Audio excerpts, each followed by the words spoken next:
Yeah. Let's try fun and exciting things. Okay. So when I get the go, I'll start. I don't think I got the go yet. Oh, I got the go. Okay. Let me set my little timer here just because I don't really want to. Okay. So, is anyone here not here to talk about video games? Nope. So yeah, my name is Katrina Rodzon, or Katie, more informally.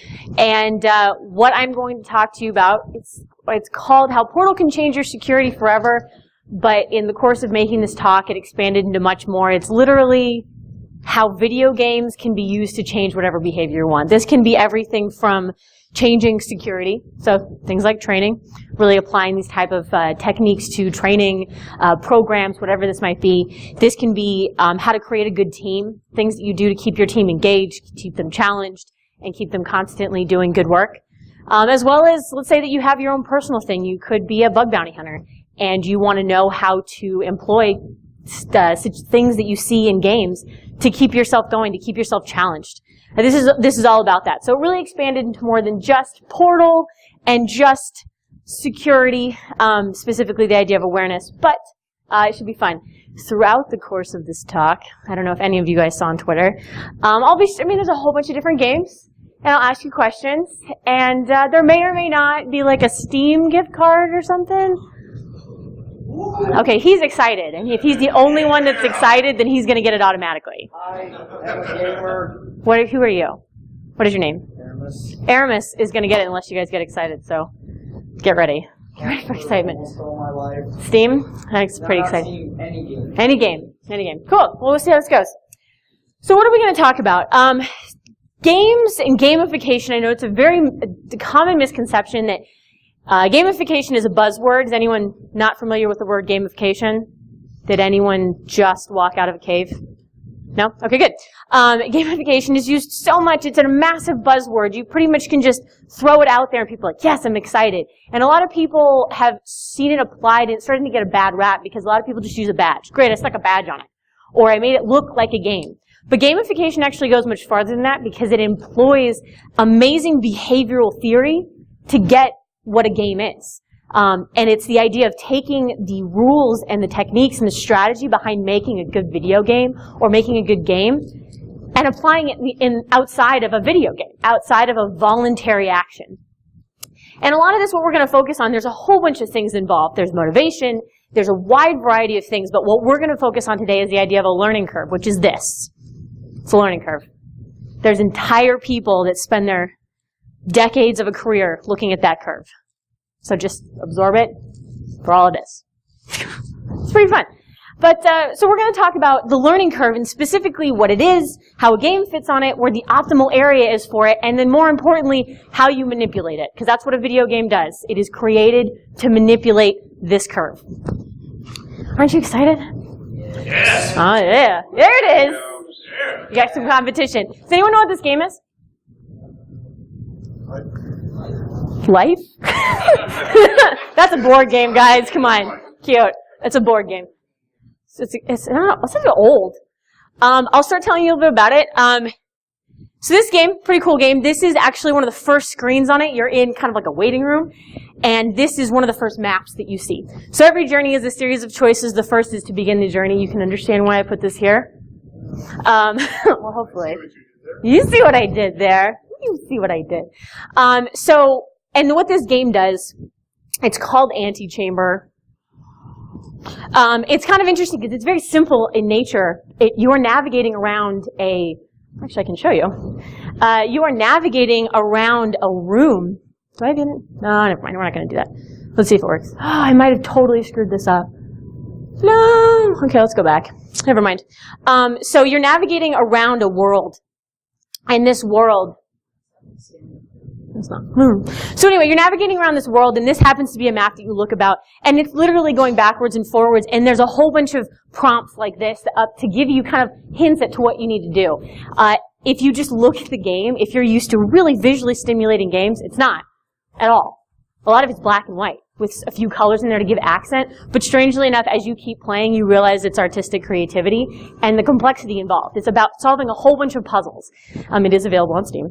But what it what it does is it really, once you kind of get into the game and you've understood it, you really do need to have a good understanding of it, because sometimes the way you get through it is you walk forward and then you turn around and you look back again and it's totally different.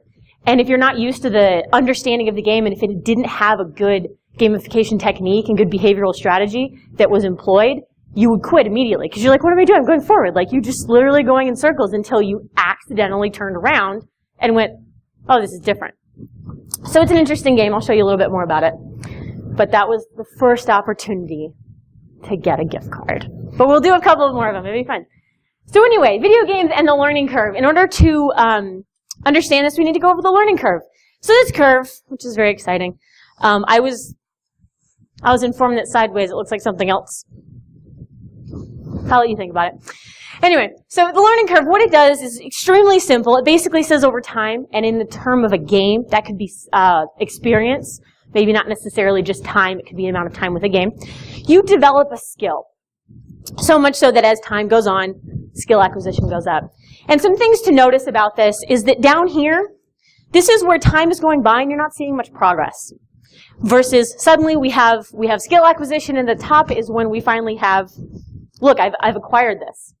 If you hang out down here too much, if this gets elongated to where there's a lot of time and no progress, it's too hard, and this happens. They're like, nope, I'm done with this. Dark Souls. What, I mean, think about it. Think of a task. It could be a game. Think of any sort of game that you've shown up in it, or you've gotten to a level to where you spend a lot of time putting time and experience and effort, and you see very little progress. Do you have any examples? Dark Souls. Dark Souls. Anything else? Dark Souls game. Any Dark Souls game. Anything else? What about in training? In your job?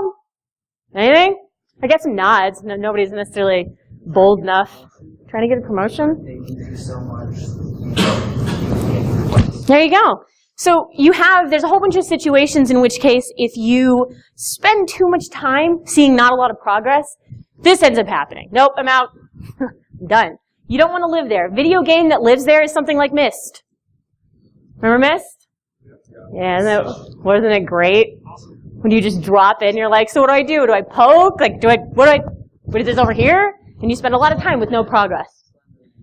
The other one that happens is if you, like, so if they're great, let's get them to the top. But if they're absolute, like if you live up there and you've acquired the skill, you are totally proficient, this happens. You're like, well, that was fun. How exciting. Now with this one, can you think of any training examples where you were just super bored? Most of them. Most of them. What are you talking about? Anyway, but this is that idea that you are above, as far as skill acquisition, maybe you were given something to teach you something you already knew. So you had to sit here and you had to spend time on something you already knew.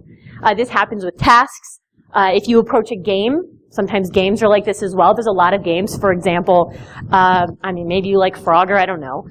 But maybe you've already acquired that skill, and therefore, this becomes boring for you. If a video game or a task or anything lives too far in these two extremes, you will lose your audience. You will lose your users. You will lose everybody. So the big thing with a video game is to live in that middle, to really make sure that you live in that curve. So failing to succeed does not mean failing to progress. This is more stuff from Antichamber. So there's types of games, and they utilize the learning curve in a different way. So you have linear play games, where there's a very clear beginning and you're going towards an end. Level 1, level 2, level 3, level 4. We have Zelda. I love Zelda.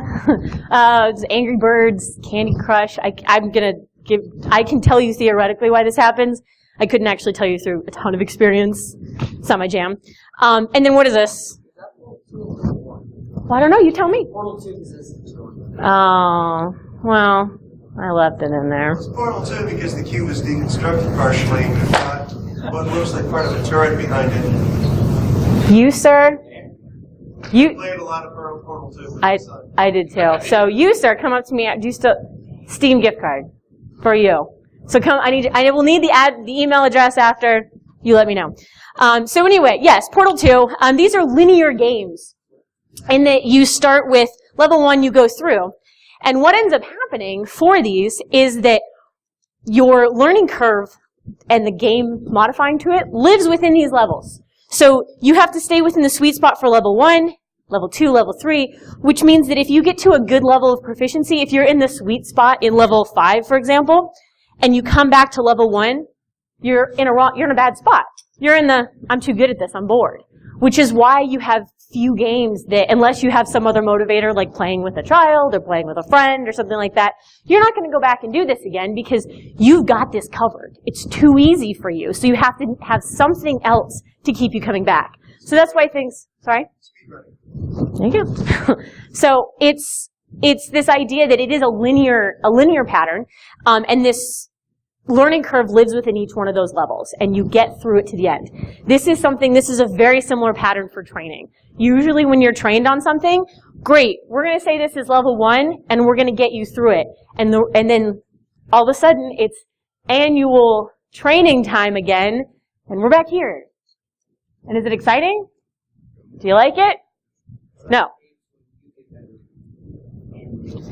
The game, exactly. What needs to happen, and even if you have a behavior that you want to see in anything, whether it's yourself or in a group that you work with, the game has to work with you. You have to, if you want them to play it again, the next time they make another game, you need to make sure that you grow with them. The other type of game you have is non-linear gameplay. Anyone like Dota? That guy does. Evil Geniuses, apparently, is the group. Favorite games, bottom right. Well, cool. So what we have here with the non-linear game is with things like, you have Dota, I've got Eve in here. Where was this one? WoW. We got WoW, and then we've got Halo 2. Yeah. No, Xbox still owns it. Still owns it. So anyway, with these, you can play the same level over and over again. But what's happening, so it's not necessarily a linear fashion. You can be in the same environment over and over again. But what's happening is, with that learning curve, things like opponents, tools, skills, and teammates are what keep you in that sweet spot. You get team members and you grow together to be better. You have opponents you are matched, like in Dota. Mr. Haddix over here is a friend of mine, and he's kind of a Dota player a little bit. And he has given me my little crash course in it, and I watched some of the International, that's what they're calling it, TI 2015 apparently. So I got to watch that last night. You're all very impressed. So you get, but it's really cool to see because you have your team and you have your skill level, and you are matched appropriately with opponents that have a similar skill level, and that's where you stay within here. Things like when the idea of playing campaigns for things like Halo, when you matched yourself, that was a big danger because you could match yourself with a whole bunch of, like, suddenly this super expert could come into your game and completely annihilate you. And it was really upsetting. Or you could go and hang out with a whole bunch of noobs, not as much fun. So with games now, they're really focusing on trying to match opponents and teammates together to make sure that happens. And then also giving you skills and tools in your environment, which we'll go over a little bit more on how you manipulate these to make the task more difficult or less difficult and live within here. This occurs in security and in behavior in general. What we're seeing a lot of is things like CTFs, where it's a constant repeated interaction, and we're trying to create an environment, we're trying to create a team, we're trying to pair, we're trying to give tools to create engagement and to create behavior. This also, we're starting to see this across different types of companies, and again, we'll go over to this a little bit more. Different types of companies creating teams and then circulating them. Being like, you don't always get to work on the same project with each other. I know that sometimes that can be kind of a bummer in the moment because you're like, oh, I've got my friends, like, I've got my comfort zone, I do this thing. But switching it up like that really helps to increase that engagement and really helps to keep people within that zone. But we'll talk about it a little bit more. So with that, we have different types of learning curves. This one happens to be a steep learning curve, which simply means you spend some time and then suddenly you've got it. It's not a slow progression. You spend a shorter period of time, but you might have some more time where you don't see as much progress, and therefore people call this difficult. You suddenly are like, I don't see progress, and then you have it. And now you're a lot more proficient, and you see your skill level rise significantly. What are some, thinking on games, what are some examples of games that you think, no wrong answers, could be a steep learning curve or difficult? What? Queue up, okay. Any first-person shooter, typically, once you get the skill down. So any first-person shooter, okay. Anything else? Minecraft. Once you learn, you figure out muscle memory. There's a whole bunch. Anything else? You guys in the back? They're trying to hide from me. I can walk. I'm not tied to this. I'm in heels, but I can walk. It's the talent. Really, any games that have very basic muscle memory control. Yeah, a lot of controls. For example, okay, I've heard Kerbal and I've heard Kerbal, so don't shoot me. The Kerbal Space Program. I hear it's an extreme learning curve, and a big part of it is, like you're saying, it's the buttons. You have to figure out these buttons and how to coordinate with them. And once you do, once you've figured out how to play this game, you suddenly, oh great, I've got it. And then you have, what is this? League of Legends. That's League of Legends. This is Dota. And then what's up here? Eve. Absolutely. So these are all games that I actually, so first I found these ones, and then I went to just see if the internet agreed with me. And all three of these were considered top 5 steepest learning curve games. But worth it. Steep learning curve and worth it, which is a big part of it. You need to make sure that what you're doing is worth it. In your everyday life, you will encounter things that have a steep learning curve, and we will eventually talk about how to make this steep learning curve worth it. That's how we'll end up manipulating it. So with this is a shallow learning curve, and kind of get it? And the idea that over time you see skill progression, but it's slower. So you're going to see progression and see skill acquisition quicker, but it's going to take longer to get that skill. What kind of stuff do you think, what kind of games would be this way? Legends of Zelda. Ew. Sorry, I'm really excited. Did you say chess? Sweet, chess. Yeah, chess is good. What else? Flappy Bird. What else? You guys all just said stuff. It was good. Dark Souls. Good? This kind of stuff. Mario Kart. Super Smash Brothers. Angry Birds. Shallow learning curve, where you see progress relatively quickly, but it takes some time to get through it. Sometimes the progress is so slow that you don't realize you've acquired the skill until you go back and try to do something that's at a lower skill level than you are at. And you're like, oh, I got really good at this. This is what I mean. Wax on, wax off. Yeah. There you go. So, perfect example in real life. So, this occurs a lot in a lot of management techniques. Will take this and try to effectively, slowly acquire their skill up. Really just, you see a lot of progress, you can reward along the way, it's not as frustrating, and then suddenly you're like, good job.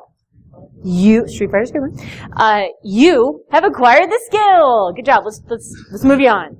So, shallow learning curve is one of the other ones. What's this? Super Hexagon? It's a trippy game. I want to show you the video. If I have time later, I will. Yeah, what you have to do is this little triangle here. You have to make sure it doesn't hit anything, which means you have to move it around to where it's in the appropriate thing. But anyway, do you think, well, okay, there's not as much with it. What is this? GoldenEye. GoldenEye. Is this a steep or a shallow learning curve in your opinion? Shallow? Yeah, it's a shallow learning curve. Slow and steady. I dug the karate chop. Okay. The final thing I want to talk about a learning curve is the idea of intellectual complexity. And this is probably where a lot of you will be like, I do understand or I don't understand, because it probably falls within something that you're not used to. So, time fillers, things like Candy Crush. This is a very low level of intellectual complexity, okay? I'm not saying that you're dumb if you play the game. So let's just say that right now. Somebody else said you kind of are, but I did not say that. So we have Candy Crush. It's a time filler. And what I mean by time filler, it means that you literally can pull it up on your phone when you have 5 seconds. Nothing dies in the game if you stop at all. There's no real ramification for you pausing. It's just, can I do this for a second? You can even be half listening to the person that's talking to you. I've gotten a lot of trouble with time fillers. Are you listening to me? Yeah, I am. Oh, man. Oh. And you get caught. So what do you do? But time fillers, it's a low level of intellectual complexity. There's not a lot of ramifications. It's really surface level. The levels are usually pretty short. It doesn't require a lot of time. Complete immersion. Things like Dota.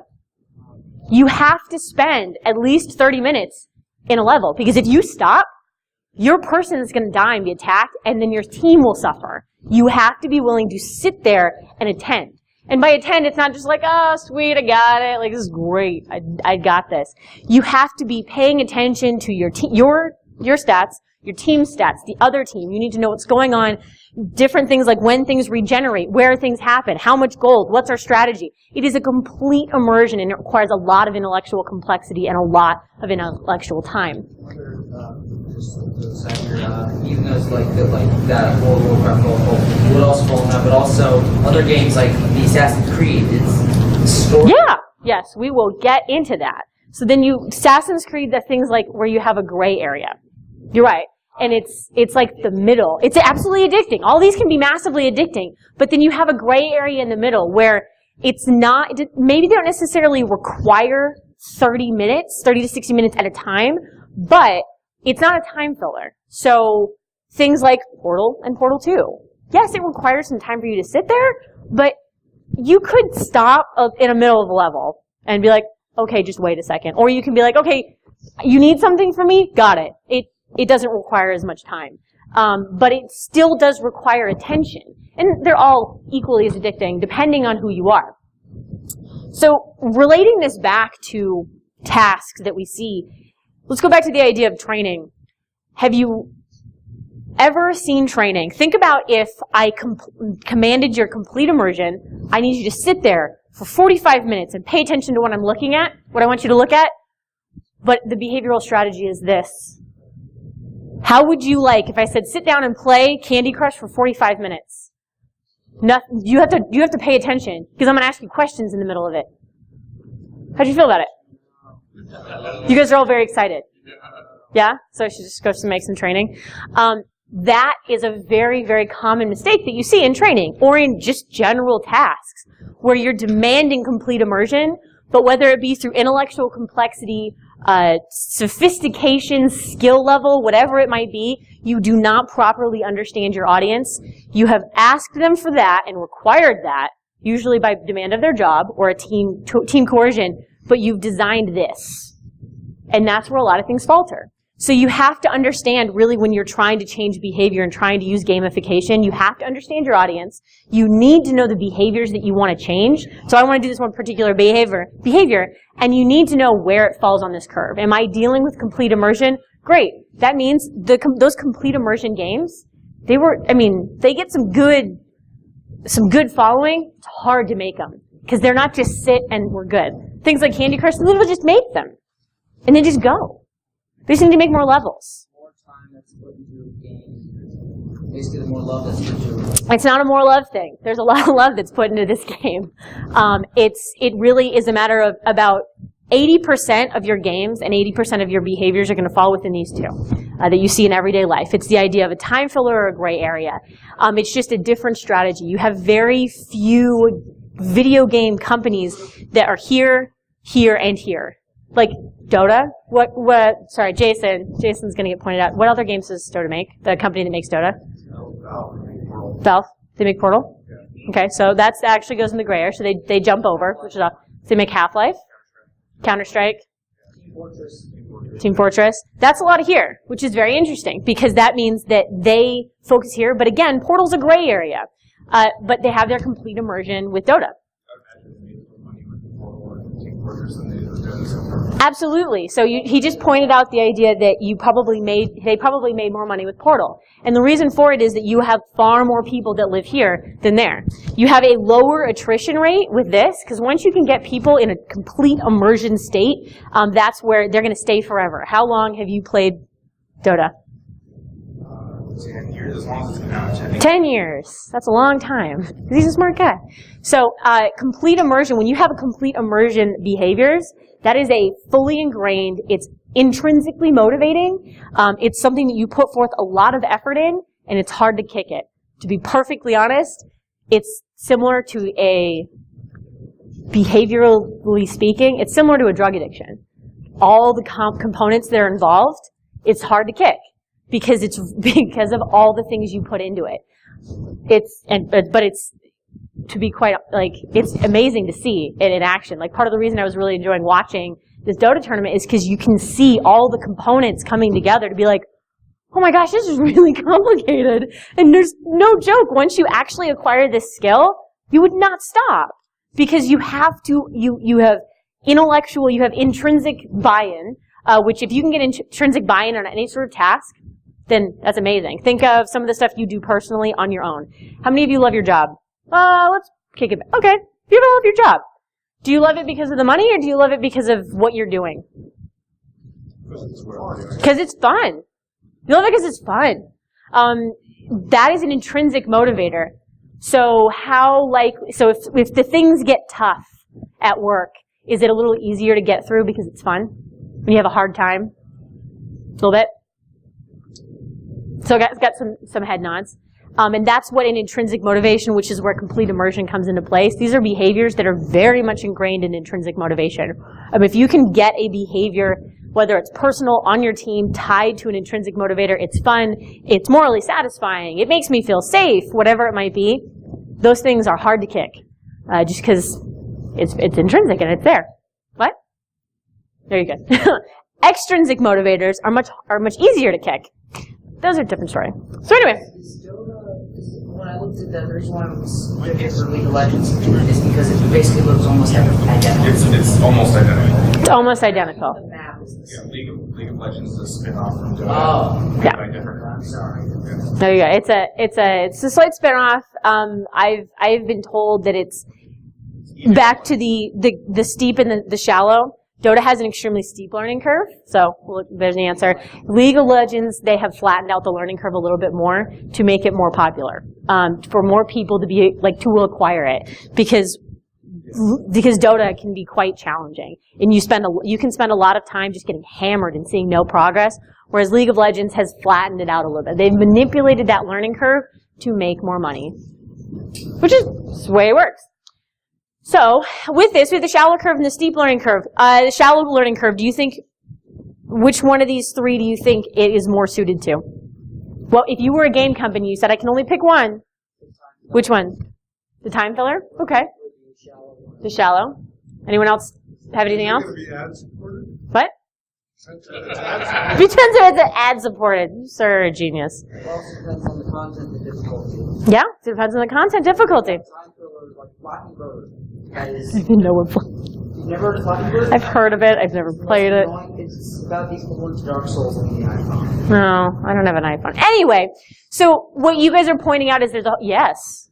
I thought with Candy Crush, what the company that makes it was doing better than anybody else was putting in a variable learning curve so that you go several levels of making progress and a steep wall, where you have to basically do a micropayment. Spend $2 to get the thing that will get you past this level.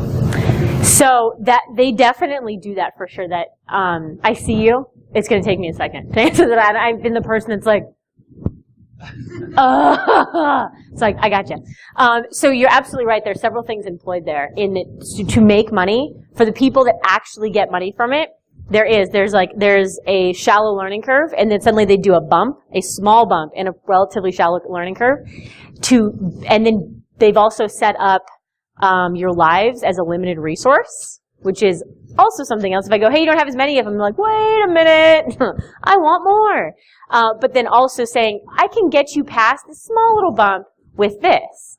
And in the very, very beginning, they make that bump really hard, very, very hard in the first couple worlds. And then after that, it's actually relatively easy because you've been trained to think, oh, I got to this spot. It's hard. Let's buy my way out of it. But there's a whole bunch of problems with that. But as far as making money, yeah, that works great. But it's also a way that they lose a lot of people, too. You see people drop off at certain levels because they get to that spot and they're like, I'm not paying to get out of this, and I spent too much time finding this difficult, so I'm done. Yes? How does resource carryover play into this? How's resource? Yeah, resource carryover. So Okay. games like Dota and WoW and Yeah. build up better resources as you move along. And things like Candy Crush, you carry nothing to the next level. So if I understand Dota correctly, you actually don't carry your resources along. No, you don't. No. So how does resource carry over? It's a very good question. That creates two different types of motivators. If your resource carry-on goes, like say, for example, Diablo, where you go through and you're like, look at my cool outfit.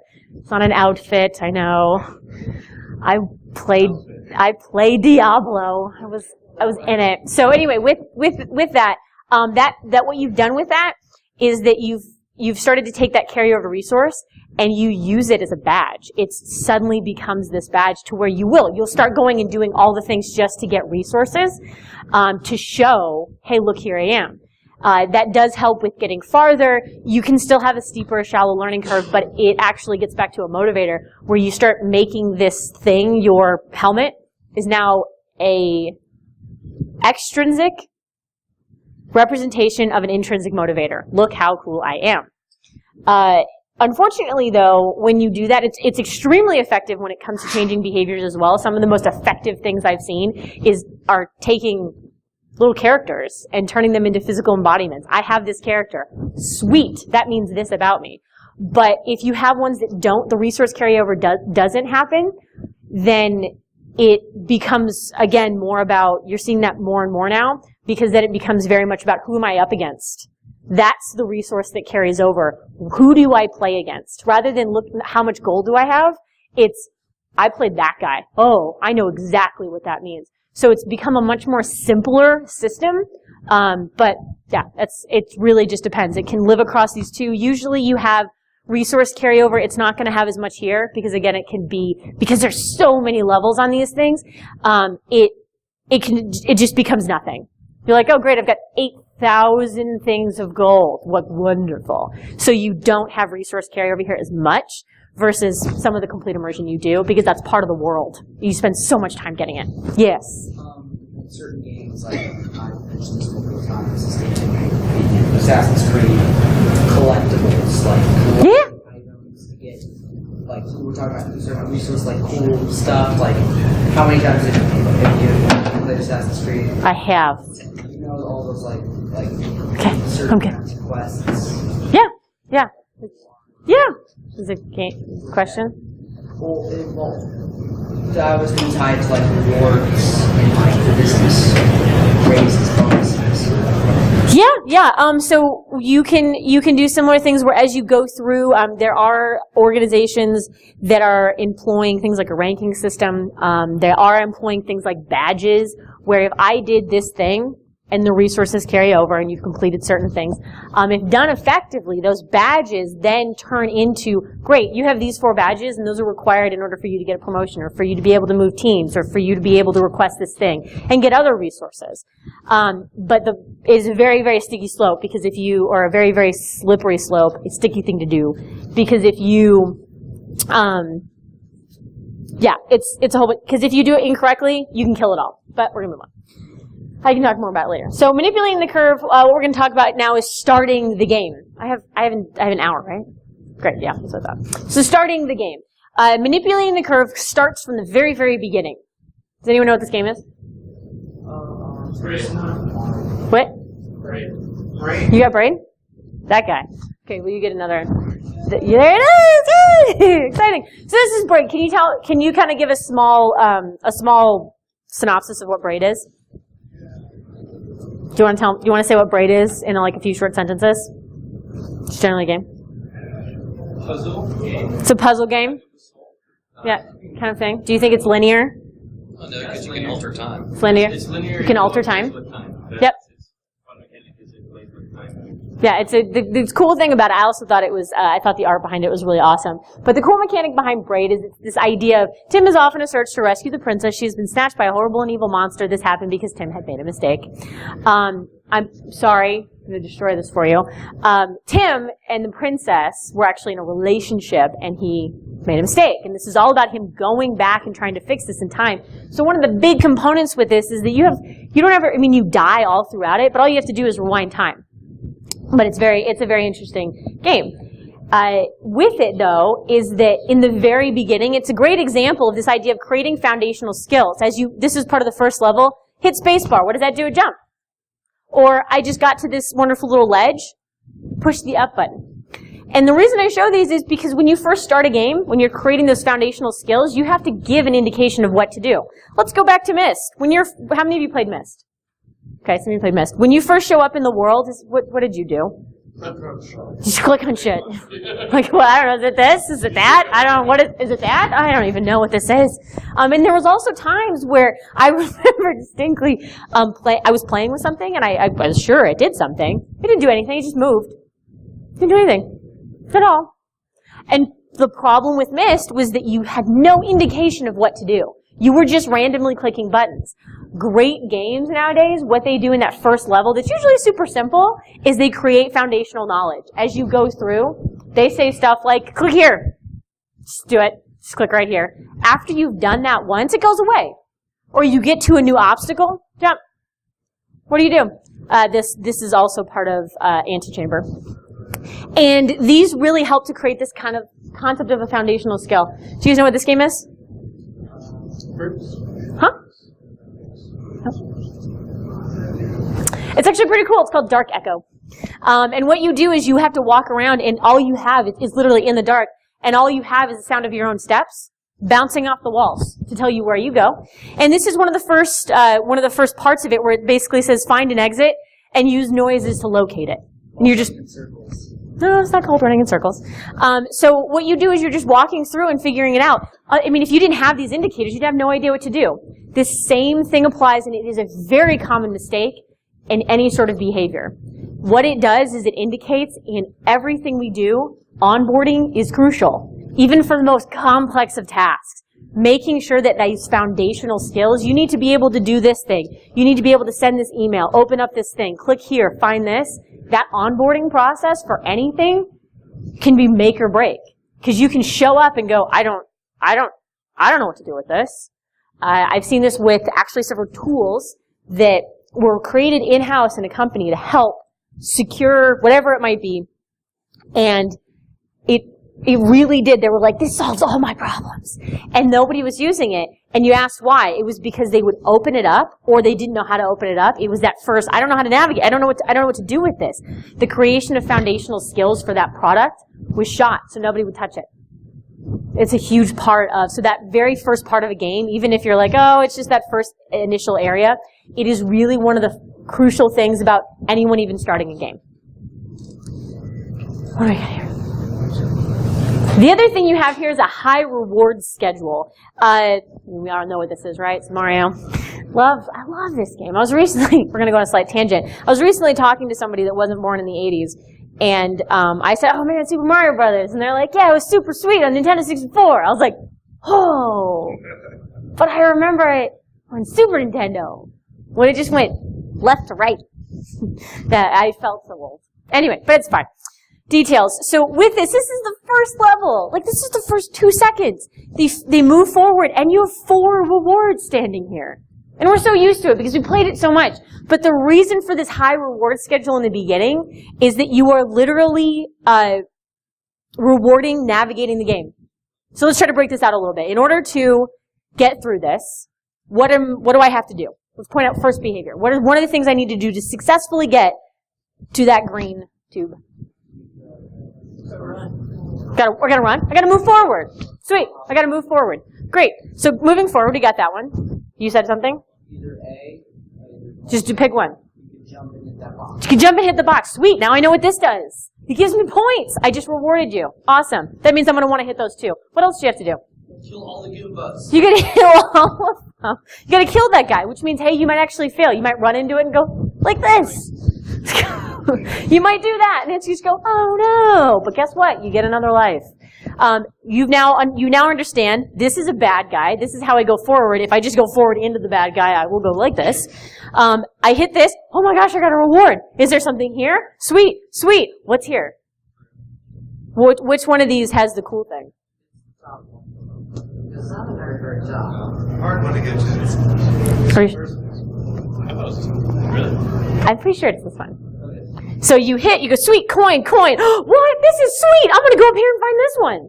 And it's a coin. But what you're doing, and then you also, hey, maybe you didn't get the jumping thing down. What else do you find out about these? they break if you hit them. And eventually, in some levels, that is important. You have to break them. So in this small space right here, you have learned how to go for, how to navigate, how to jump, how to avoid an enemy, what an enemy is, what these mean, what this does, and that, oh my gosh, some of these have cool things that I make me bigger. This is exciting.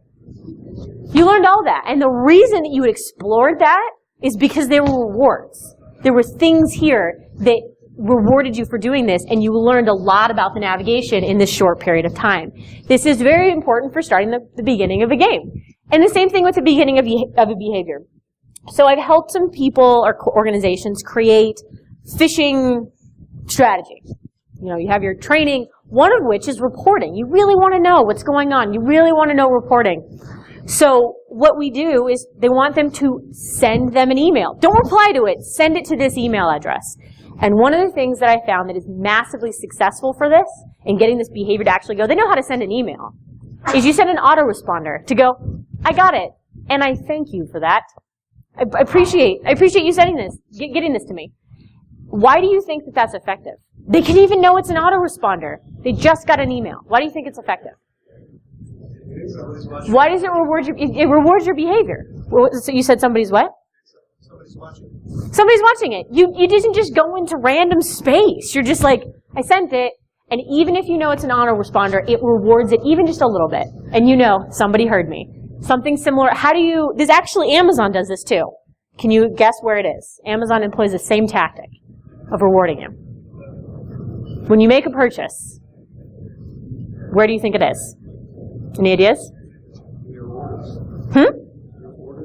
In your list of orders, okay. In an email confirmation. You get an email that says, hey, I got it. Here's other stuff you can buy. And here's other stuff you can buy. But strangely enough, I've seen so many people, they go, great, Amazon, Amazon, Amazon. Great, I submitted it. I got your order. And they go straight to their email to see the confirmation that not that their order's been shipped, but that it was acquired. It's rewarding because you know somebody heard me and I have confirmation of it. Same thing happens with flights. I've heard so many people go, oh my gosh, I didn't get my confirmation email. Did you look in your spam folder? Did you turn it on and off again? Stuff like that. It's a rewarding behavior and it's very small. And what you're doing is you're training up the behavior. I want you to email me. I heard you. I heard you, pumpkin. It's there. What are some other examples for more complex tasks where, like, you see more frequent rewards in the beginning? What kind of examples can you think of? Right before a boss fight. What? Right before boss fights. Right before boss fights. Yeah. Wait. That's a good one. When you meet new characters, sometimes you get cool stuff. That's actually kind of funny. Psychologically speaking, that's to battle some of our inherent worry of strangers. But anyway, yeah. So right before boss fights, what usually happens before a boss fight? I mean, because actually it starts to create anxiety because you usually get these things, and you're like, oh no, what's around the corner? What usually happens before it? Get like a bunch of health packs. A whole bunch of health packs, power-ups, save point. You suddenly are like, wait, what are you? I've got all these things. What are you preparing me for? I don't know what to do. No, you start to be able to recognize these things, and you're getting rewarded to go forward. So it's really interesting, but this is the beginning. In the beginning of a game, you have a high reward schedule, but you cannot maintain this type of reward schedule all throughout, because then it just becomes nothing. So what ends up happening is as you start coming up that curve, things become a little bit more difficult. You break it out.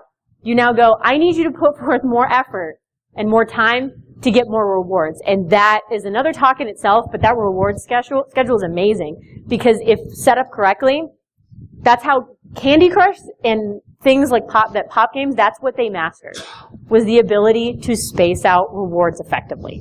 To where even though it's hard, they still look, do I have lives? Do I have lives? So if you're going to give them anything, it really is that. The other thing you have to do with starting a game is make sure players are placed within their skill level. And this is both make sure they don't go too far and make sure they don't come too far back. So, again, think about it with training. Have you ever raise your hand if you've gotten a training or maybe gone to a talk or a class where you're just like, I have no idea what this means. Yeah, okay, no idea what this means. Did you like it? Did you learn anything? Did you pay attention? So you learned something? Good. Yeah. What happens in the other direction? You show up, and how did that go? It's so, like, you know all of these. As a matter of fact, you wrote the book on them. But you have to pay attention to it. Have you had those? Yeah, you play on your phone. It's great. I did that in college. That was great. It's always bad when you're emailing the instructor. I only did it once. Well, I learned my lesson. I was in class. My advisor was the instructor. They had sent me an email, and I responded in class. They're like, look, I appreciate the work you did on this. These statistics are great, but, and I was like, but? What do you mean, but? Those are flawless. She was like, yeah, but I see the time you sent me was directly in the middle of class. Do you remember what we did? And I was like, oh, yeah, no, I just used Boomerang. Yeah, it's just Boomerang. So anyways, it was way fun. But you have to make sure that people are placed within their skill level, because it either goes completely over their head, they don't learn as much, and they just, like, it's too difficult, or they don't pay attention. And that's a problem. So I have Guitar Hero here. This is the idea. Play Guitar Hero, right? I like jammed out on this like a boss. And it, of course, made me a better guitar player, right? Yeah, I did. I totally was expert by the end of it. Took some time. Anyway, so you have your easy and you have your expert. And just think of if this was the beginning. If this is what Guitar Hero started with, how well do you think it would have gone? Really well? Yeah. Because you have to make sure that the players are placed within their skill level. When it comes to real world, this can be much more complicated, because with this, you know their skill level. They didn't have it, and they had this new thing that they had to mess with, so you gave them something easy. But when it comes to the real world and you're dealing with creating teams, like pen test teams, you need to know how good they are, because it's very easy to change this. So really, know your audience. Oh, we got it. So manipulating the curve. Now we need to know about how to make things easier. So we had it's too hard, right? They need to seem easier. Sometimes you can make them easier. You can do certain things, you can give certain tools, but one of the things is you break it into subtasks. So rather than just going, great, I did here to there, you break it into smaller increments of time, or smaller tasks. And what this actually allows you to do is reward more frequently. And that's why I say it makes it seem easier. Because they're still acquiring the skill, but you're going, let's focus on this. And if I actually were to expand this out and do this is a shallower learning curve than this one, and then the whole thing. And what it allows you to do is both create milestones, but then it also allows you to reward more frequently versus just going, it's too hard, and I'll reward you and get to the top. So one of the things, again, to make it seem easier is to break it down into subtasks, and then within those subtasks, checkpoints, whatever it might be, reward.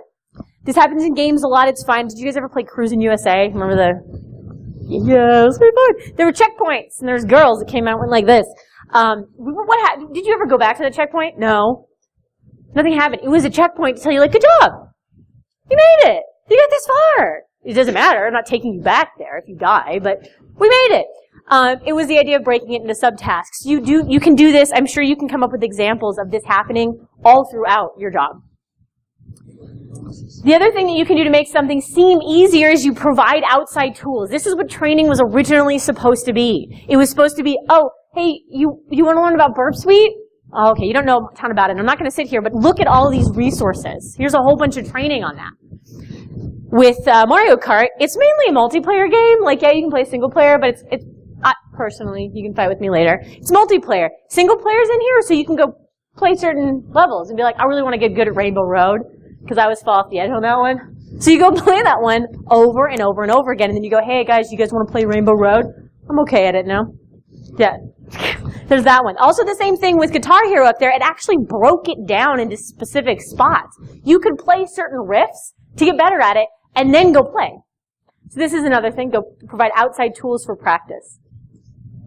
So now we're going to talk about the idea of how to make tasks more difficult. Sometimes it's just too easy. You can have a really sophisticated team. It's too easy. What is this? Finding a bicycle. The what? Finding a bicycle. Finding a bicycle. Yeah. There you go. I was introduced to this very recently. Seems pretty cool. Oh, by the way, you're on a Steam thing too. You got the last one. Good for you. I shouldn't have told you the last one now, because now you know the rewards are gone. So you're just like, up. So anyway, This is a pretty cool task. Yeah, we'll just keep going with that. So making tasks more difficult. One of the things you can do is add sub-skills. So does anyone recognize this one? It's called flight control. It's pretty fun. It's super time-filling. But what the basic premise is you have different planes, and they're color-coded to have to go to color-coded runways. Helicopter has to go to helicopter, so on and so forth. This is an easy spot.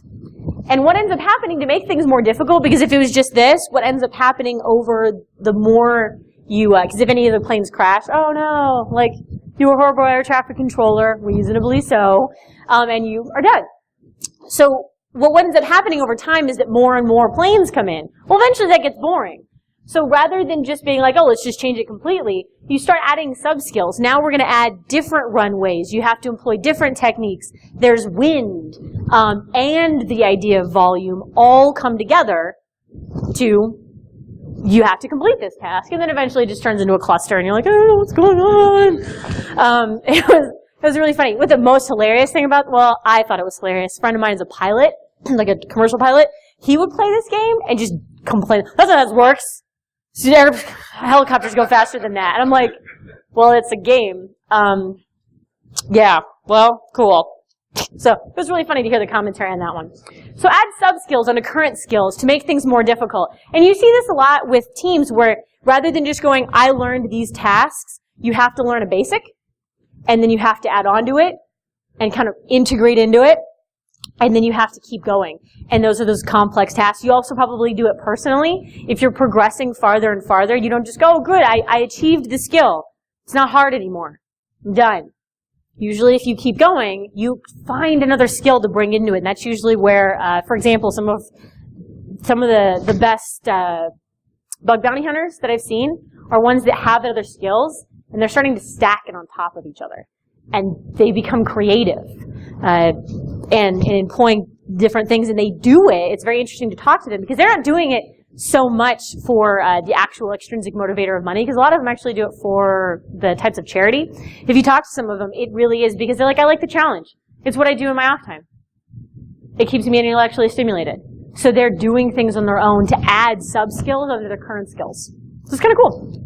That's one of those things you actually see just happen. The other thing that you can do is you add things into the environment. This is Portal 2. And what this is at the spot in the game where you've pretty much figured out that, is anyone not familiar with Portal or Portal 2? Okay, a little bit, it's fine. What you have is this cool gun, and you make holes in the wall, essentially, that you can walk through. It's pretty cool. So if I put a hole there and over there, if I walk through it, I'm going to come through this other hole. So the game progressively makes it more difficult by having to put things different places and then having to employ strategy of moving it to different spots. But by the time that you're pretty proficient at it, it suddenly adds something to the environment, a goop of some sort. Some of them make it slippery, some of them make it bounce. And now not only do you have to do this skill, but you have to use this skill with the goop. And once you've perfected this, I think this is the slippery one and the green one is the bouncy one, or the purple one's the bouncy one, or the orange one. There you go. Because you're like, orange, it's orange, Katie. Sweet. Yeah. There you go. So anyway, so once you've pretty much mastered this one, then all of a sudden we introduce the other one. And the interesting thing about it is that you will have them in isolation for just a little bit until you've gotten it down quicker, and then they mash them together. Like, do them in conjunction with each other. So you start adding things into the environment. And the next thing you do is you start adding things, elements for complexity, not just environment, but for example, like when you played GoldenEye. So this isn't just a bad picture, it's because this is how GoldenEye looked. I kept trying to find more pictures, and I was like, oh, this is actually pretty bad. This just waited. Cool. So what this is remember suddenly the grenade launcher, you got access to the grenade launcher. It added a complexity because you could just be like, oh, I got shot. I'm gonna run. It's like, oh no, I'm just dead. Good. Now I have to keep track of that. So that's when you started, a lot of people started paying attention to what everyone else had and knowing where they were so that you knew if you were in the line of fire, if they could get you. So you start becoming more complex. You get tools that make things harder. So, in conclusion, yay. So it's this concept of beyond the badge. When you're taking all this idea of a game and applying it to the world, you want to keep your target audience in mind. You want to know the behavior that you're interested in. Is it linear? Is it repetitive? 80% of training needs to be either a time filler or in the gray area design. Onboarding is amazing. You've just a variety of different things, but you use all of these different types of gamification techniques to prevent that. It's really what it is. Because if you can effectively employ these, you can improve your own performance. You can decide, I'm bored at my job. I'm really irritated. What do I need to do to make this better? That means you've gotten to the top. That's when people usually start seeking out other things, other tasks, other skills. They start learning on their own to make it more complex. If you're creating a team, how do you engage them the most? You have switching teams around to encourage learning and engagement, it's amazing things to do. You see a lot of these types of things. Providing outside resources and making sure that they're the most effective, big one as well. And this is another one if you have more interest at some point. Extrinsic versus intrinsic motivators. Money, you'll lose it quickly, and it doesn't have as much power as an intrinsic one, which really very much lives within these. So if you can accurately go beyond just badges and employ gamification techniques and how they become so addicting, you can prevent crying a lot. So thanks, guys.